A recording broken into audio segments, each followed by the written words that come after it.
우리는 하나님의 은혜를 받은 사람들이에요. 우리가 태어난 것도 은혜요, 우리가 여기까지 살아온 것도 은혜요, 우리가 지금 누리고 있고 가지고 있고 사용하는 모든 것들도 하나님의 은혜로 다 주어진 것들이에요.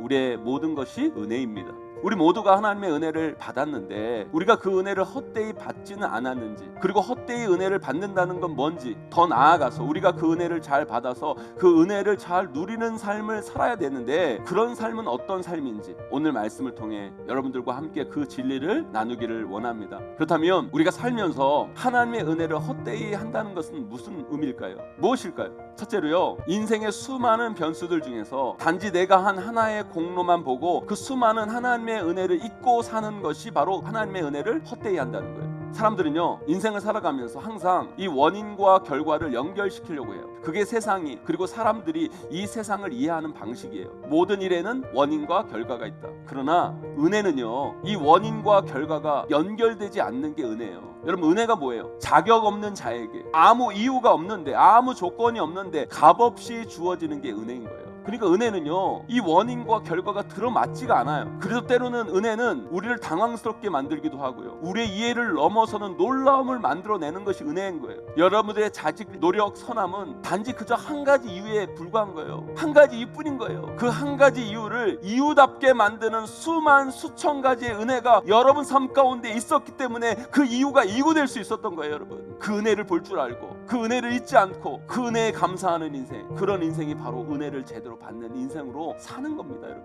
두 번째요, 은혜를 헛되이 하지 않기 위해서는 나에게 주어진 은혜를 나에게서 멈춰버리게 해서는 안 되는 거예요. 은혜를 한 문장으로 이렇게 설명할 수 있어요. 받을 자격이 없는 자에게 주어지는 선물. 여러분, 이게 은혜예요. 이걸 다른 표현으로 한다면 그 사람에게 주어지는 것은 당연하지 않다는 거예요. 설명할 수 없는 거예요. 이걸 왜 나에게 주시는지, 내가 이걸 왜 받아야 하는지 아무리 생각해도 이해가 되지 않는 것, 나는 받을 이유와 조건이 없는데 주시는 하나님의 선물, 그게 하나님의 은혜라는 거예요. 그러면 그런 개념으로 은혜를 받았다면 그 다음 스텝을 안 할 수가 없어요. 그 다음 단계를 나아가지 않을 수가 없다는 거예요. 일단 감사를 고백하지 않을 수가 없어요. 나는 받을 자격이 없는데, 나는 받을 이유와 조건이 없는데 나에게 주셨으니까 얼마나 감사해요. 감사합니다, 감사합니다. 저절로 고개가 숙여지고 입술에 고백이 있을 수밖에 없는 거예요. 그 다음은 어떻게 합니까? 그 은혜를 어떻게든 갚으려고 애쓰는 삶을 살게 되는 거죠. 자기 공로를 내세우면서 뭘 하면요, 자기 의만 쌓여가요. 자기에게서 멈춰요. 자기만 훌륭해지고 자기만 대단해지는 거예요. 아니요, 은혜는, 은혜 받는 사람들은요, 나를 훌륭하게 하는 게 아니라 은혜는 나를 통해 다른 이들이 더 아름답게 세워지고 훌륭하게 되는 게 은혜예요. 여러분, 그렇게 하나님의 은혜를 잘 받아서